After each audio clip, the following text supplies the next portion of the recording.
Welcome to Pitch It To Me podcast, a show about the subjective past, present, and potential future of Flesh and Blood design, where every card is special in its own way. Today's episode will be about hero specializations. On Red Pitch, Clark asks, why is this a specialization? On Yellow Pitch, Joel will read between the lines on specializations. And on Blue Pitch, Fuzzy analyzes why some heroes get special treatment. You can find us across all socials such as Bluesky, TikTok, and Instagram at Pitch It To Me Podcast.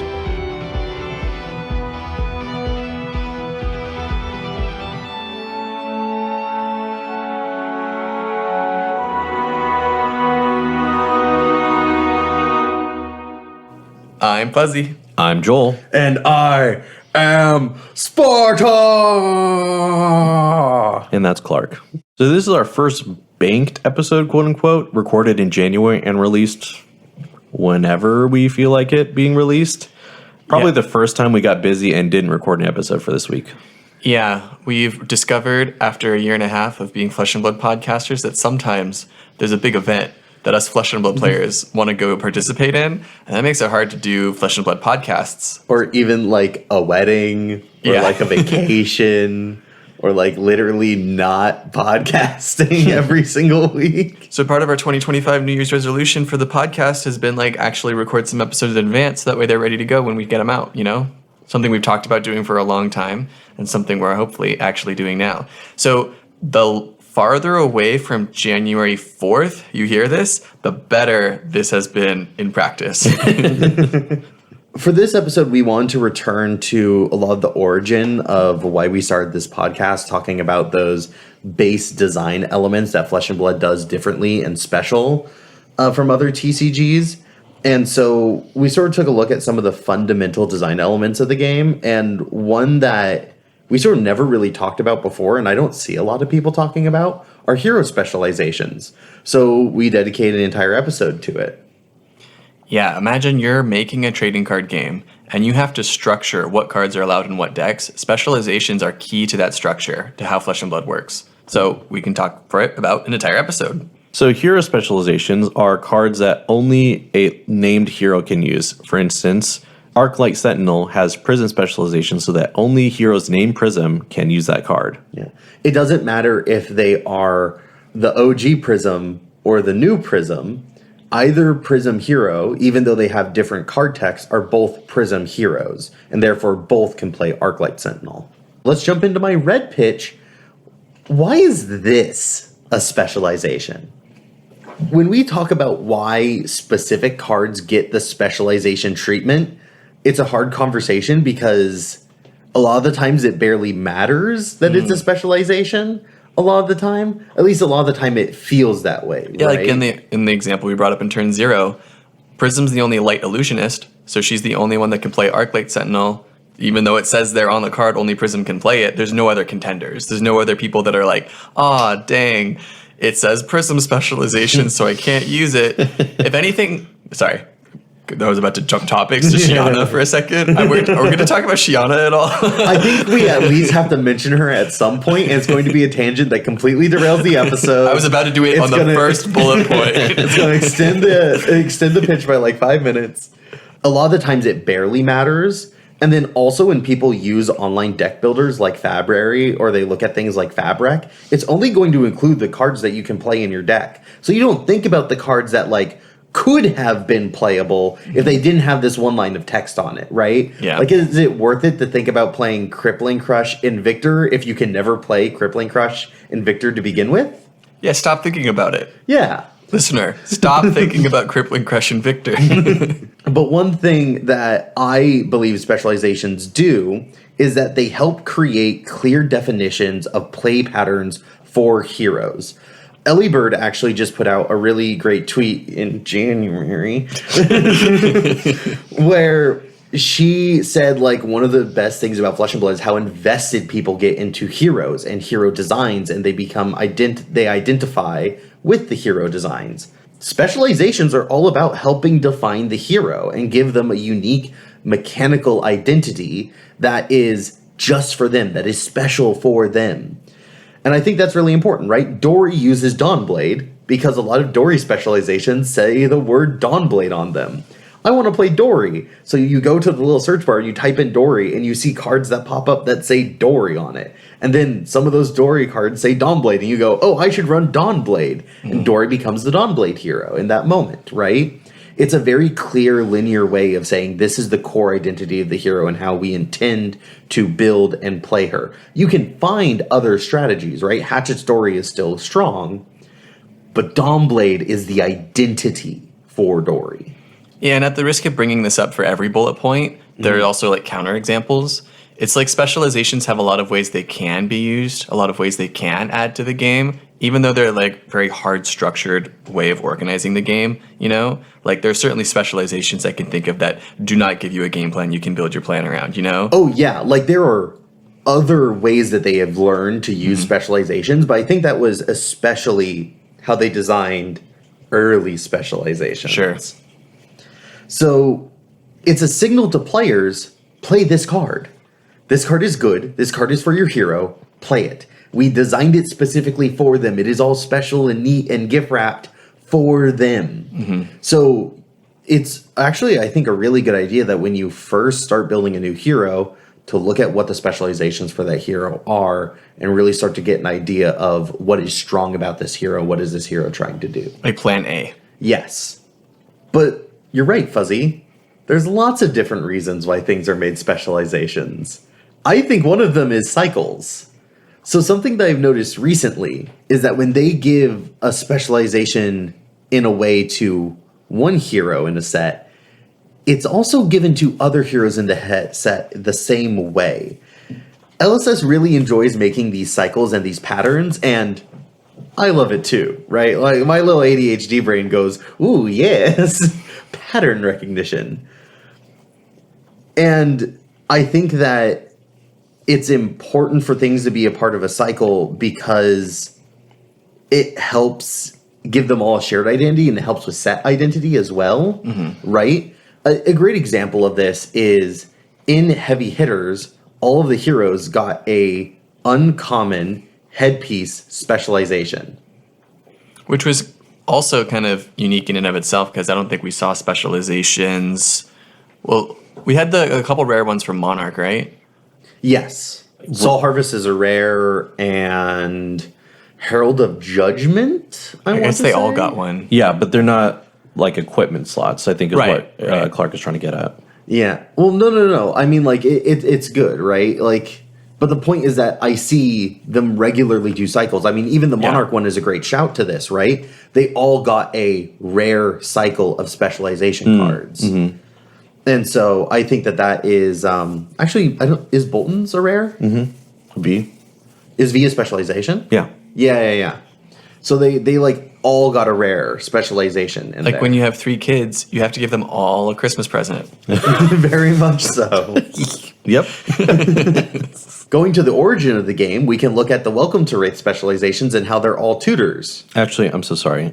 Technically, the first 2 sets all have tutor specializations. Yeah, so the first 2 sets, right? It's not even Welcome to Wraith. It also includes Arcane Rising. Like, specializations were the tutors for those heroes originally.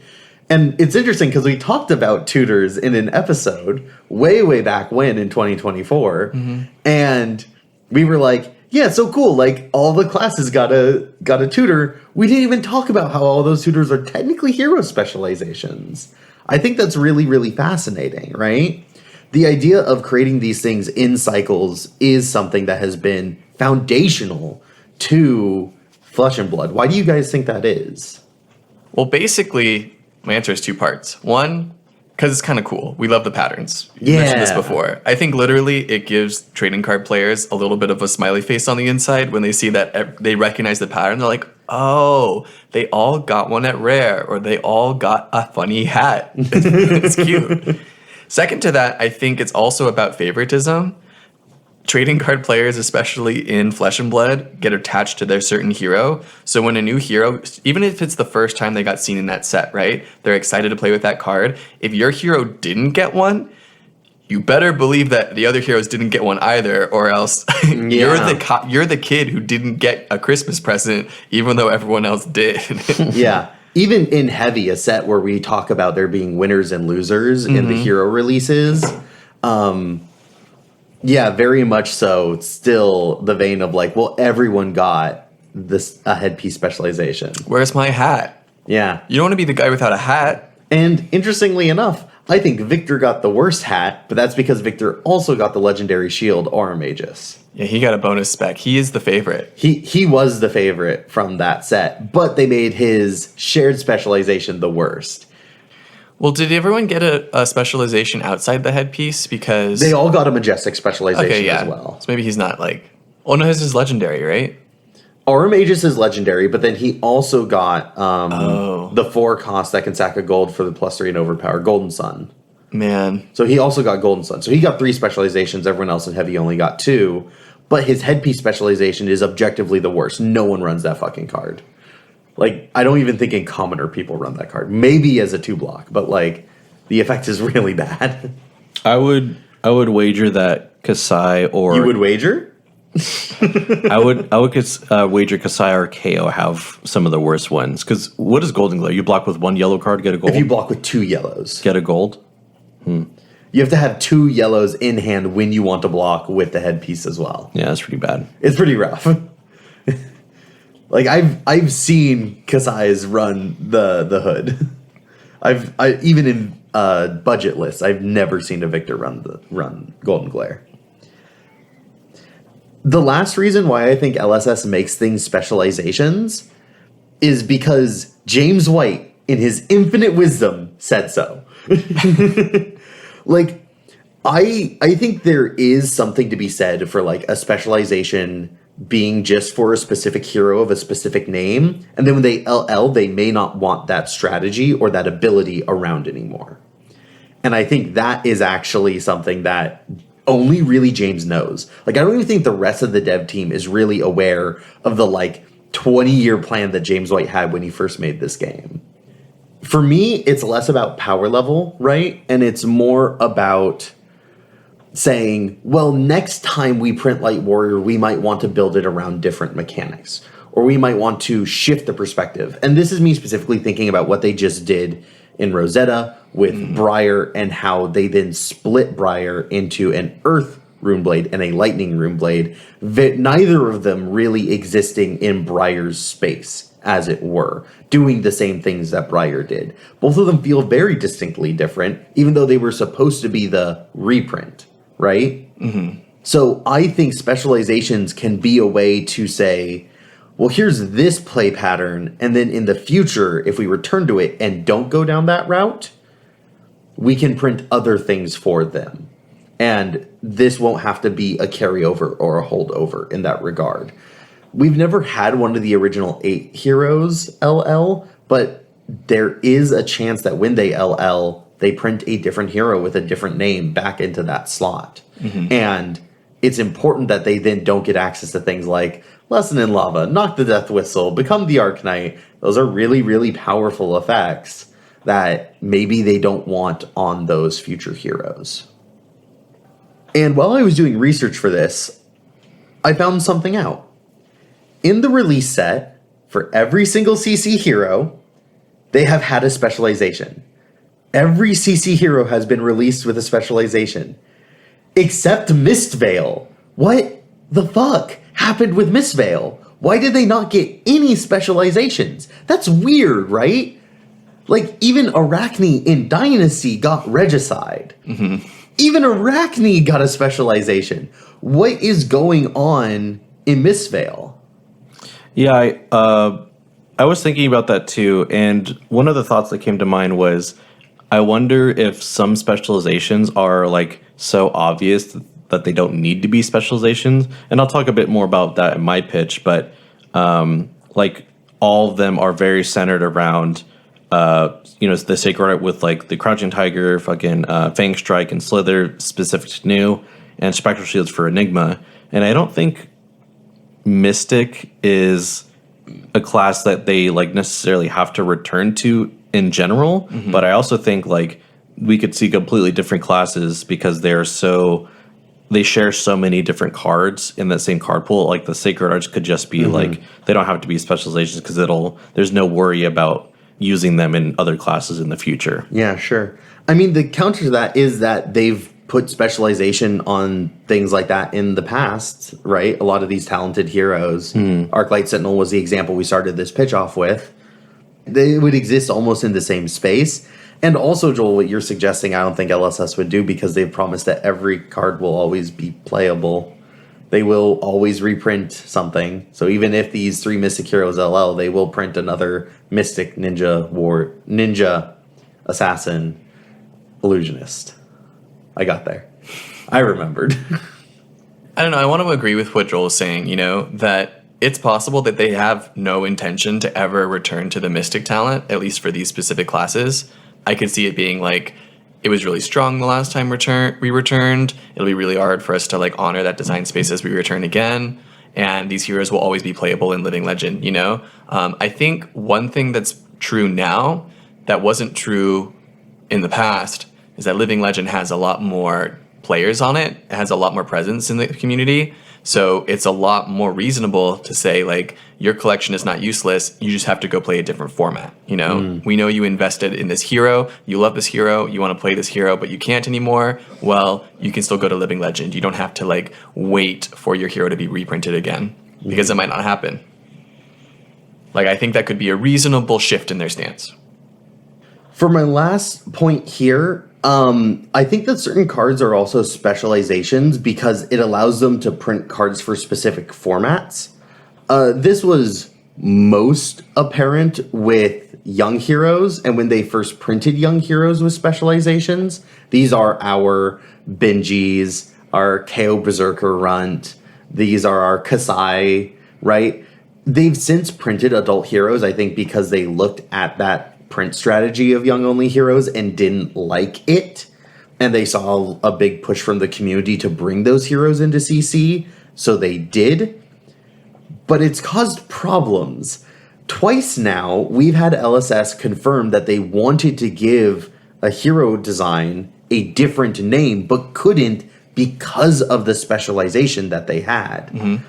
Dash IO was supposed to be Datadol originally, but Microprocessor was just way too strong of a card in CC. Similarly, Zen was supposed to be Benji, but they were struggling designing around Wander with Purpose and Spring Tidings. So that seems rough. If it's getting in the way of design to print these heroes into other formats, why not just ban those specialization cards in the specific format? Why not just ban Microprocessor when Datadol comes out and give her a new specialization in the set? Yeah, they've certainly done preemptive bans before, like Stubby Hammers with Phi specifically in Blitz, and then later in CC because it was just so absurdly broken paired with Art of War. I could see them doing the same thing for some of these specializations that they find so hard to build around. They've done it before. They can do it again. Yeah. But I think they don't want to because, back to my original point, specializations are supposed to be core to how you play a hero. I think they really, really want to avoid banning specialization cards because they are supposed to be how the hero plays. And by saying, well, we made it a little too strong or overpowered is actually not really something that they want to be signaling, I think, to the player base or community. I think they want to deliver on the fantasy of the hero, of the class/class talent combo through the specialization cards. And when you have to ban one to do that, it's not a good look.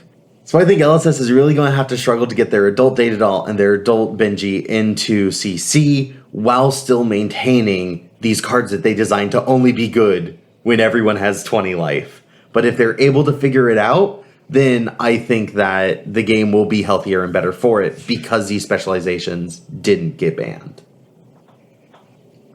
All right, thanks, Clark. Joel, what do you have for Yellow Pitch? So my section is titled Specializations Are the Future. And obviously, whatever the specialization has printed will give information about what the hero's primary intended archetype is. Clark's talked about hero identity and how specializations sort of lock these heroes into those identities.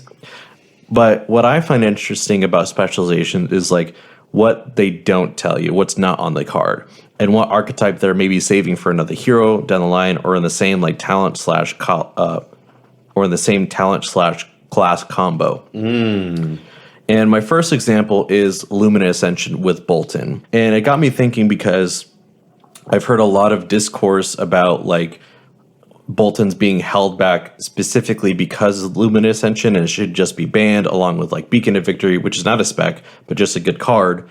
And it makes me think like the next Light Warrior will either be Bolton 2.0 or it could be a completely different one because they won't have access to Lumina Ascension. They would be relegated towards like attack action focus rather than weapon focus like Bolton is with Raiden.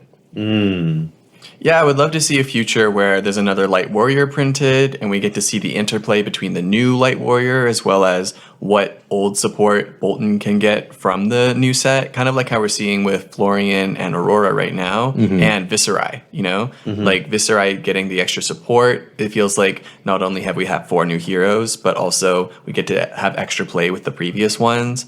And Bolton, as a very siloed, talented hero, is getting a lot less opportunities to see new cards. So it feels like if we want to see the Light Warrior space expand, it's got to specifically be Light Warrior. That's what you were saying just made me think of, Joel. And it also feels like the specializations are a promise, right? That there would be no reason to silo these behind the specialization keyword unless we were going to see more Light Warrior in the future, you know? Yeah, and I think one of the biggest issues with Bolton specifically is he's the first warrior to incorporate attack actions within the warrior class. And because of that, you're kind of contending with both weapon synergy and attack action synergy that we won't get to see iterated on very much until Bolton LLs, and you know, after it gets to a point where you can get LL points. They've shown both strategies where they are willing to print the hero with the exact same name, Prism, and they want to print someone with a completely different name, Chain and Vincent, right? So I guess what you guys are saying is because so much of Bolton's power level is in his specializations, but the general card pool needs so much help and a reimagining that they would specifically not reprint Bolton, so to allow themselves the design space to play with Light Warrior? Yeah, kinda. I think that's one route they could go with it. Yeah, I think in order to reiterate on the like attack action side of Bolton, because his hero ability specifically says charge, we're going to be stuck on charge until he's gone. And then if he LLs, the next Light Warrior will either have to go back into the same playstyle as Bolton or a new Light Warrior, and then we can reiterate on attack actions, what it means to like get value from charging, if there is going to be charging, things like that. There's just a lot of like open-ended questions with Bolton specifically that I think and that's what makes his specialization interesting to me. Yeah. The next combination I was thinking of when typing out the notes was Rise Up and Red Hot with Dromite and Phi. And this might be a little bit of ground fruit because we know what the next iteration of Draconic is. And with Red Hot specifically, like we've talked about how Draconic has very, very weak class identity or talent identity. And that's part of why Red Hot specifically says if you reveal Draconic cards, you deal damage.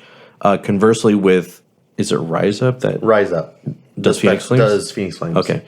But with Rise Up, it specifically says Phoenix Flames. So we can kind of assume that through looking at this specialization with Phi and with Dromai, Phoenix Flames won't appear in the next Draconic set. And we see that now with Syndra and Fang with no mention of Phoenix Flames whatsoever. We can kind of assume that neither one of them will use Phoenix Flames, but that's sort of like the deductions that I would make from specializations, especially when the talented heroes have LL'd and we're sort of waiting on the next iteration. Yeah. Rise Up and Red Hot are also fascinating because they are Dromai and Phi specializations. They are shared between the two heroes. And you can see arguments for why, you know, one of them might be better than the other. I think that's cool. Definitely. And then lastly, you know, stick with me on this one. I think Doomsday and Blasphephet, like Levi Consumed / Levi Redeemed, is another example of what we can expect out of the future of Flesh and Blood. Because based on these specializations, I think we could never see another Shadow Brute. Like, it might just be iterations of Leviah down the line. Yeah. And that's because Doomsday is also like a moment in the lore in her specialization. You know, Blasphemous, Leviah Consumed, and Leviah Redeemed, while it is a great card, I think there's a lot more lore implications that make it a Leviah specialization and not a Shadow Brute like card, like similar to Shadow Realm Horror, that makes me think that, you know, there's a lot more lore to be unlocked with this card, and also locks down what's possible for the evolution of Shadow Brute as a whole. Especially because mechanically these cards care about stacking blood debt, and that might not be a play pattern they want to return to at a later date. You know, it could just be Leviah specific. It's so interesting because I mentioned in Red Pitch about how a lot of the times it is about hero identity. That identity is not just mechanical identity, it's also lore and storytelling identity. And so what you're sort of pointing out here is like, these specializations are telling the story of the hero as it progresses. I think Viserai had something very similar happen throughout in 2024, where we were getting these expansion slot cards that sort of showed Viserai going through Irathiel and just being like, oh, pretty landscape. Oh, pretty landscape. What's going on over here? What's going on over there? And it's like, what are you doing? Where are you going, my guy? But it helps tell their story, right? Specifically for the hero. Yeah, and in that way, some play patterns I feel like are just going to be hero locked. Like the way that Dory wields the Dawnblade after she LLs. You know, it's kind of interesting. Something I didn't say in your pitch, Clark, but the way that they silo these designs, it could be to strengthen the lore behind the heroes, but it also could be like they saw what this archetype did in the meta, and they're like, okay, now we have the freedom to kind of move away from this, and we know that these specific cards, especially if they're specializations, will never be abused again if we don't want it to, and that way they can print like the next line of warriors that wield the Dawnblade, or go in a completely different direction with like axes or whatever, and they can't really use like, you know, Steelblade Supremacy to draw a card after every like dagger hit, for instance. I actually have something interesting here. I kind of want to combine what you're saying about Bolton and what we were just saying here about Dorinthia. In terms of like storytelling moving forward, could you ever see a world where like Dorinthia becomes the new Light Warrior and like the Dawnblade truly becomes the Dawnblade and becomes the Light Warrior weapon? It's sort of giving an evolution and letting these specializations follow Dawnblade into a Light Warrior space, even though they are warrior-only cards. I think there's so much like tension between Bolton being the light hero and Dorinthia being like the next like obvious pick for a light hero that like, you could like cut it with a knife, like how obvious it is, you know what I mean? So I could definitely see Dorinthia being the new Light Warrior, and how the Dorinthia specializations paired with like the Light Warrior cards. And could you also imagine Lumina Ascension on a Dawnblade build? I could, and I'm glad that it's a Bolton specialization, because that would be stupid. Yeah, like I think that really sort of nicely shows maybe why some of these specializations are landing where they're landing, and how that can give us signals into future design spaces and story beats as LSS moves forward. This is a little off topic here, but it's interesting that you mentioned Dory becoming the new next Light Warrior, because like that design space is going to be in tension for like all the original 4 heroes. They feel like they would be talented if they were printed today, you know? Like Bravo in lore is from Arya, which is why he's the one that got reprinted as Bravo Star of the show, you know? Like he's one with the flow that like gives him the elemental energy. Viserai is very connected to Irathiel, the realm of the Demonastery. Like in lore, like he is Shadow, but he's not in, because when they were printing them, they weren't printing talents at that time, you know? Dory's the same way with the Monarch, dudes. Reinhardt. Okay, so that's much Reinhardt, but Katsu's from Mysteria. You know? Oh, he's green! The green talent. But Katsu's from Mysteria, you know? He could easily be Mystic if you were... Yeah. You know? Yeah. I guess in my head, Viserai was in Welcome to Raid, and Reinhardt wasn't. I'm like, I count 4. That means Welcome to Raid. Yeah. So my last point for this pitch, I think conversely, while we're doing this analysis of specializations, I think it could also be like as simple as, I forgot to put it on there, but you get the idea. And this sort of example is like the number one is Spirit of Arena. Like it's not a bolt-in specialization, but on the text it says you can play Luminous Ascension at instant speed, and Luminous Ascension is a bolt-in spec. So it's like, why wasn't this a specialization? Could it be like a logistical flaw? I don't know, but like there are cards where I'm like, what happened here if there's so much flavor everywhere else? Yeah, that's kind of like Lord of Wind is a Katsu specialization, and it only works if you play it with another Katsu specialization Mugenshi release, you know? So they didn't really have to make Lord of Wind a specialization because there would be no reason to put it in your deck. Right. So there's like a little, a lot of examples of redundancy. Also with Reel-In and Plan for the Worst, those are not Riptide specializations, but I cannot see a world where other heroes would be playing that to great effect if you're not Riptide. Unless we see like the Ranger design go somewhere else where like it can be a bit more mid-rangey and like use traps as like their defensive cards. Yeah. Could be interesting. Definitely. I think there's a lot of iteration left for Rangers, so I could see that being the case. But yeah, that's my 2 cents on, the implications, reading between the lines of specializations. That's stuff I think about in case you're wondering, like, what goes on in my mind.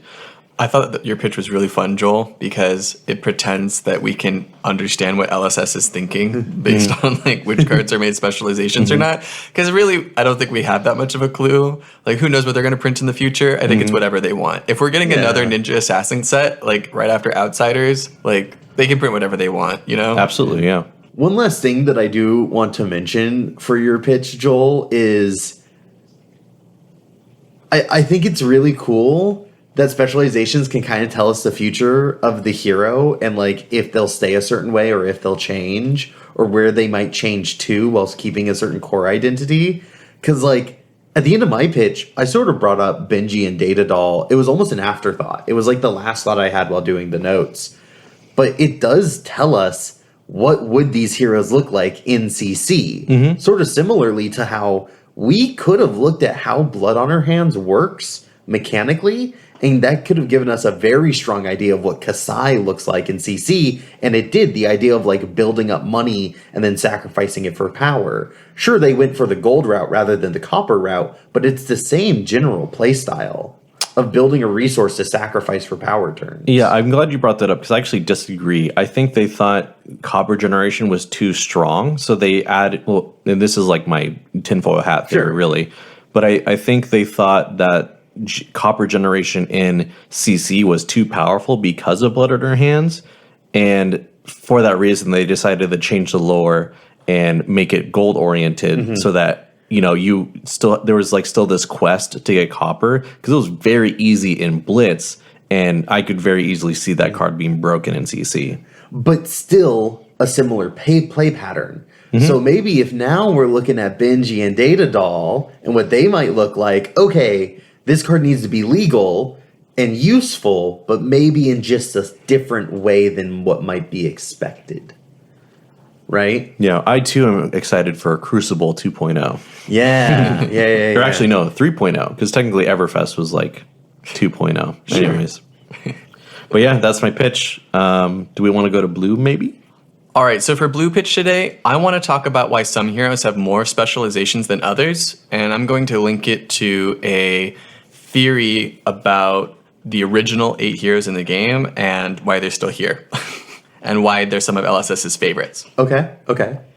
We were doing a little bit of like cursory research for this project, right? Clark was over there looking up like which heroes have the most specializations, and there's definitely a pattern in the game where untalented heroes have more specializations than talented ones, and this makes a lot of sense to me for a couple different reasons. I'm going to start with 2 simpler ones and then a more radical reason, which is the focus of my pitch. Okay. First of all, untalented heroes are going to have more specializations because LSS needs those heroes to have cards that are special to them because they don't have talents. Literally, they're untalented, right? Think like Azalea and Riptide need to have cards that are special to them. Otherwise, their entire card pool would be eclipsed by heroes like Lexi. Lexi can play all of Azalea's cards plus the lightning ones and the frost ones and the elemental ones, right? So you need to give those heroes specializations in order for them to be able to have their own unique cards that are not abused by Lexi. And I don't think that's very controversial, right? Like you want them to have something special. That way that one little word at the bottom of the hero isn't like making it so much more special, you know? Yeah. But you also want them to be able to separate from themselves, like Azalea and Riptide. You want them to have different hero identities. This is literally the only way you can do it, right? Riptide gets his special traps because he's the trap ranger. It, like you were saying, Clark, it helps them cement their own identity. Secondly, I think untalented heroes are more likely to get specializations because they're in the game for longer and because they are weaker than talented heroes. And these 2 points kind of feed into each other. If a hero is weaker, it's going to be in the game longer. And if a hero is in the game longer, it's going to get more support because it has more opportunities. Like when you're looking at the roster, your LSS, you're designing cards for the expansion slot. You're like, who gets specializations? If I just pick at random and use no other metric, then the heroes that are around to get picked more are eventually going to get more specializations than the ones that are only around for like 3 sets for like a year. You know what I'm saying? Mm-hmm. So not just because weaker heroes tend to be around longer and have more opportunities, but also like, Clark, if I gave you one dedicated expansion slot that you could print for any hero you wanted, what hero would it be? Would it be a strong hero like Viserai or Zen? Or would it be a weak hero like Betsy or... Yeah, it'd be a weak hero. Right? Yeah. Like, I think the community kind of has this expectation that, like, the heroes that get support are the ones that are weaker. Typically they are. At least especially in the expansion slot, we have seen that they have used those spaces to print support for weaker heroes. Sometimes. They have definitely done other things with the expansion slot. Yes, they use that space for a lot of things, but that is one of them. They're not going to print... Let me put it this way. Aurora's doing really good right now. I don't think we're going to get an Aurora specialization in the expansion slot that's going to like suddenly make her that much stronger. I would agree. And I don't think we're necessarily going to see a Viserai one either, even though he's untalented. Or if we do, it's going to be one that doesn't really move the needle like Phantasmia. And even that one came out before Rosetta, right? Yeah. Like now that Rosetta's out, he doesn't really need it. Mm-hmm. So the heroes that need support are generally weaker ones. So naturally... they keep printing Riptide specializations because he's not that strong, and they feel like they need to keep pushing him, right? And when they print support for that are directed at untalented heroes, like Azalea got Judge, Jury, Executioner, right? Mm-hmm. It's very targeted support. She's the only one that gets it.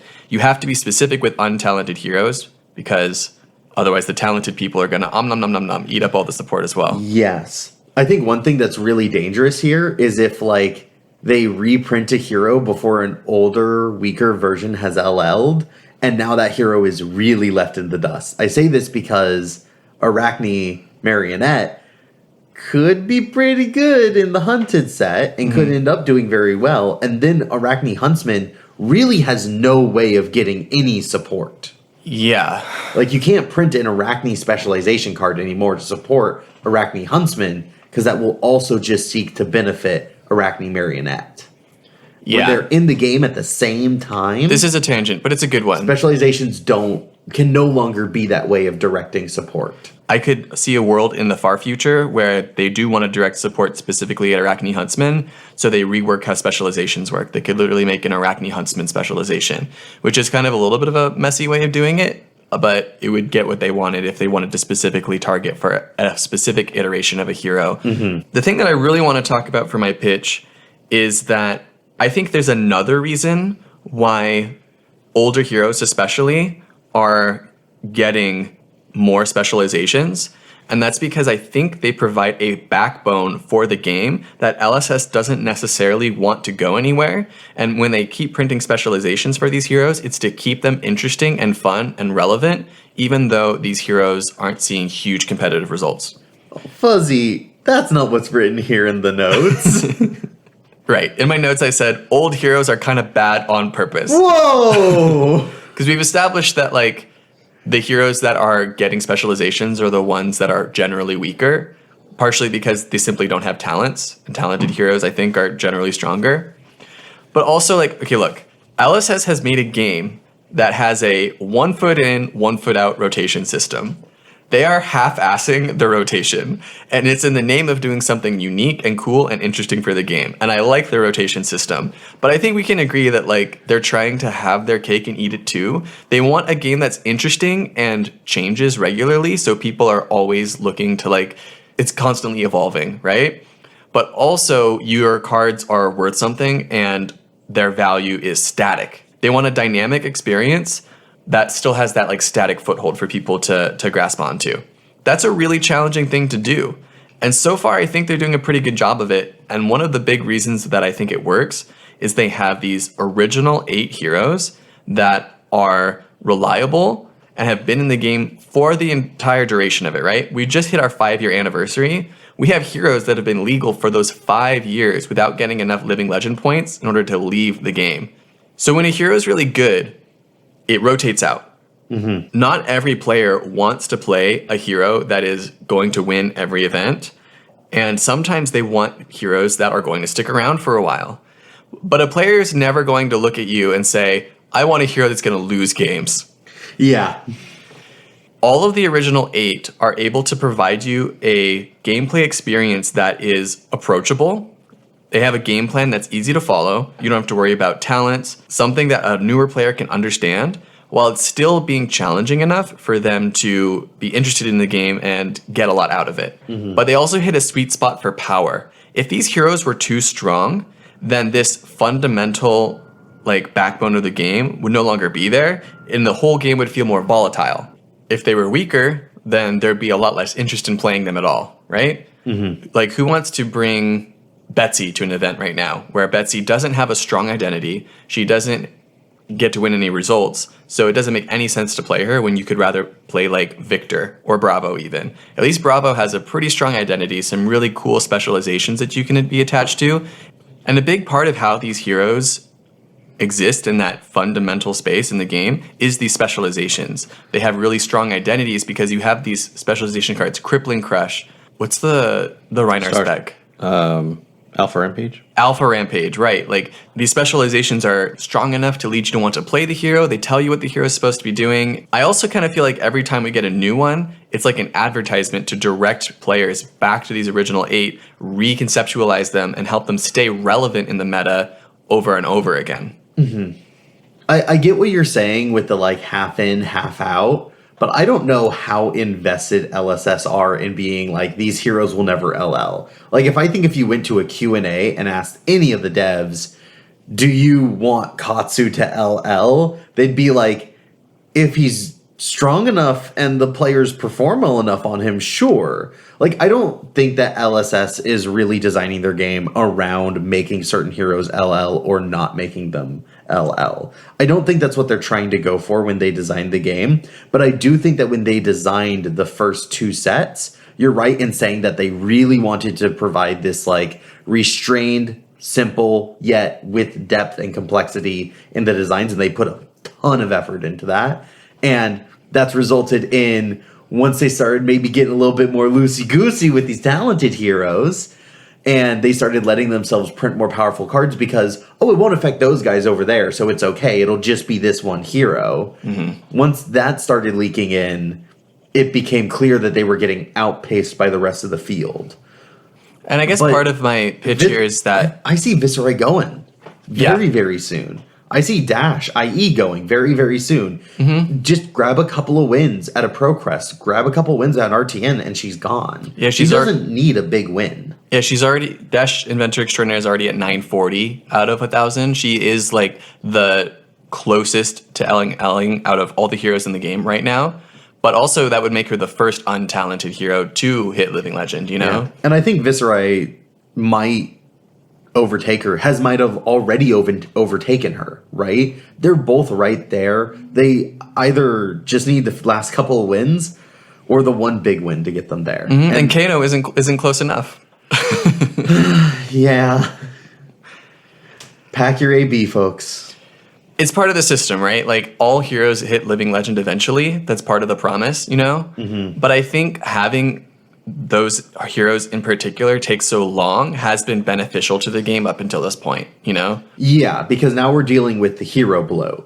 And I think it's, like you were saying, the longer the heroes in a game and the worse they are, the more specializations they get. So when you're in the game for a really long time and you're not doing good for a long period of that time, you can end up with like a ridiculous amount of hero specializations. We could almost use hero specializations as a way of tracking how old a hero in the game is at this point. It's not perfect, but Yeah. we could. So, assuming you guys kind of agree with this idea, my follow-up would kind of be like, do other untalented heroes, other than the original 8, follow this idea of being just powerful enough to to get players interested in them and excited to play them, even though they're not super competitive? And I think Riptide actually also really fits this definition. He keeps getting specializations printed in the expansion slots, partially because he kind of needs them to help fill out his identity. But also, he's not super strong. But he also has a lot of people who are really attracted to the identity that he does have. So he is something that I've seen a lot of newer players get interested in. And maybe that's my bias because I happen to know Talon, and any new player that gets into Riptide, I've heard about them. Joel, what do you think? I think specifically off of Heavy Hitters and Warrior, I feel like we saw 2 brand new untalented heroes enter the Warrior space. I mean, Kasai was massively popular in Blitz, right? Yeah, I think a lot of people really fell in love with that dual-wielding sword fantasy, myself included. Kasai Centauri Sellsword is one of my favorite heroes in the game, and I think Dice Commando also really likes that hero, and a bunch of other people, so yeah. And people love Kasai. But when Heavy Hitters came out and we saw those new untalented hero designs, did you feel like they were really hearkening back to the ages of Welcome to Wraith with how restrained they were? I think my bias around Warrior is really influencing how I feel about Olympia and Kasai specifically, and we've spoke extensively about how heroes are released with less than their full kit. I think Olympia suffers from that the most. I think Kasai was sandbagged as well because her specialization would have been too powerful if she created coppers through her hero ability in CC as well. So I think there's a lot more factors with those 2 heroes than some other untalented heroes. I do feel like Victor, while not having a talent, has felt strong enough that he competes with the other talented heroes and doesn't have that like stability where I expect him to be in the format for years to come, you know? Yeah, I guess KO is also sort of up there, right? KO, Armed and Dangerous, the CC version of the hero. Both of them felt like the quote-unquote push version, sort of like how Kasai was the pushed version. We've talked about this in Heavy Hitters. There were like the 3 heroes that were like seen as the strong ones in the class and the 3 heroes who were seen as the weak ones in the class for that set. And as it's shaken out, Kasai has gotten a decent amount of Living Legend points, but not too many. But I think it's definitely something to be said for the fact that they want to be restrained when they print talentless sets, because they know that that card pool will influence the talented heroes. And if they make those cards too strong, then the talented heroes are just going to gobble them up.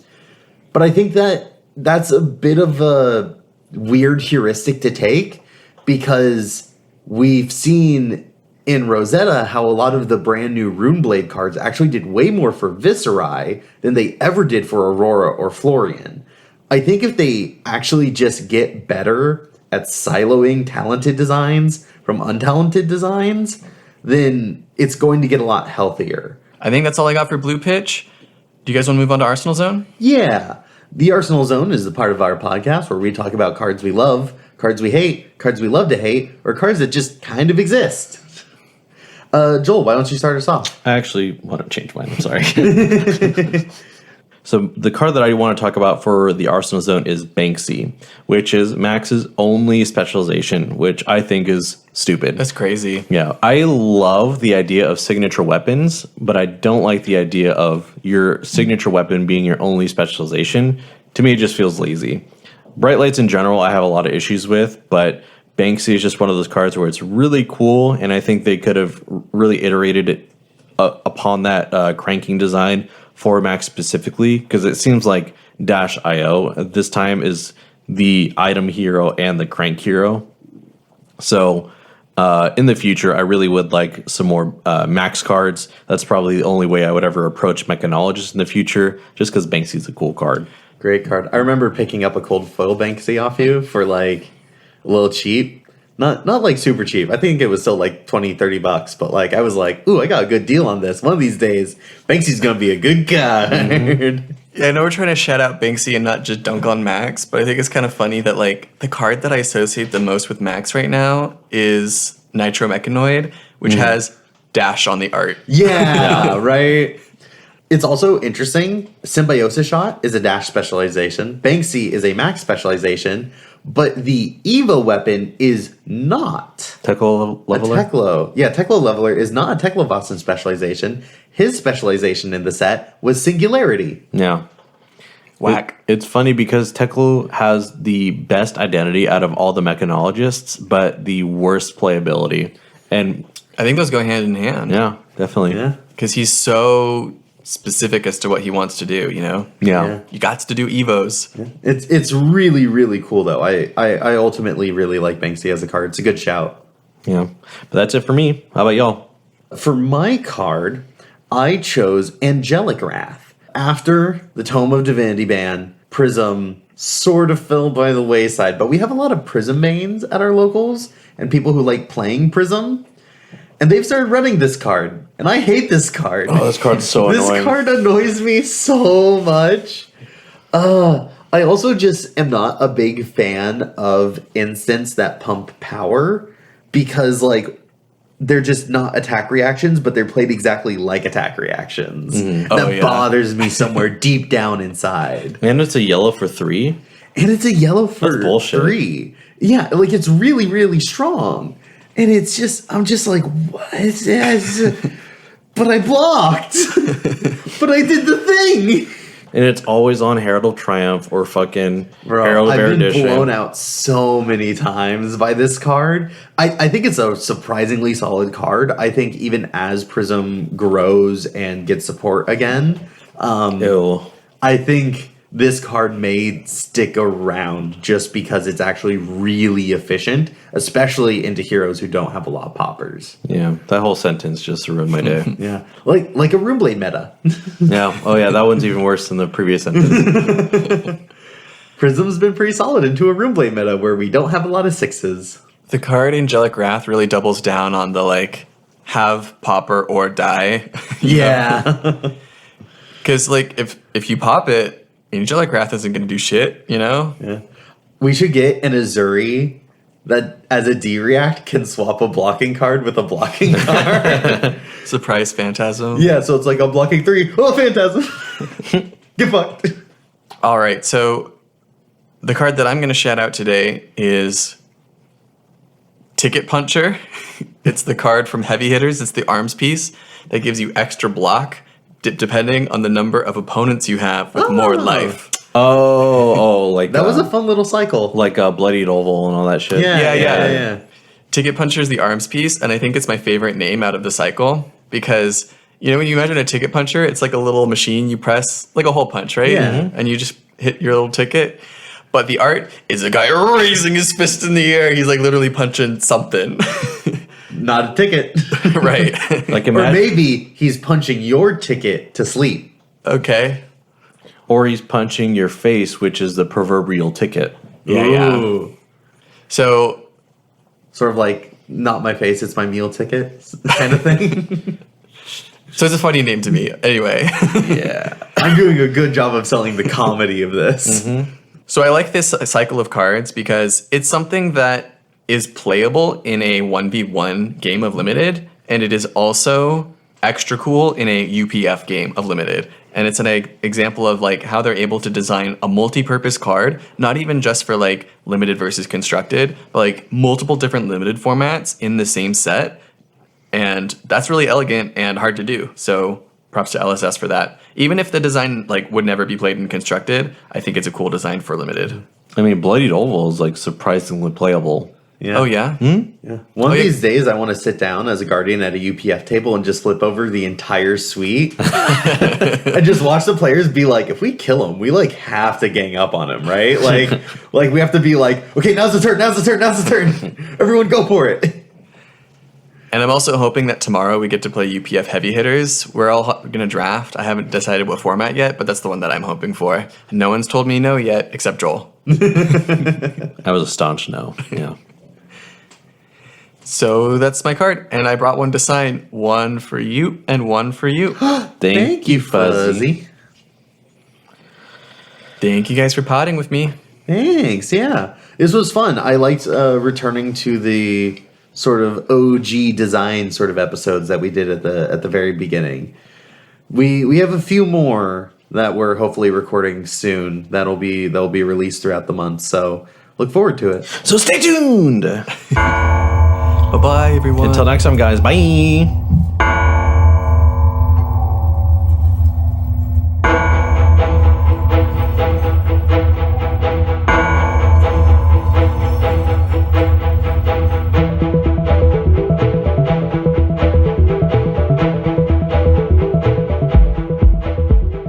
Pitch It To Me podcast is hosted by Joel Recinos, Clark Moore, and Fuzzy Delp. Our executive producer is Talon Stradley. Our logistics coordinator is John Farkas. Music is produced by Dillon Hulse. Logo is designed by Han V. And our sound mixing is done by Christopher Moore. Last but not least, thank you, the listener, for taking the time to listen to our podcast. Be sure to give us a follow on your favorite social media platform at Pitch It To Me podcast.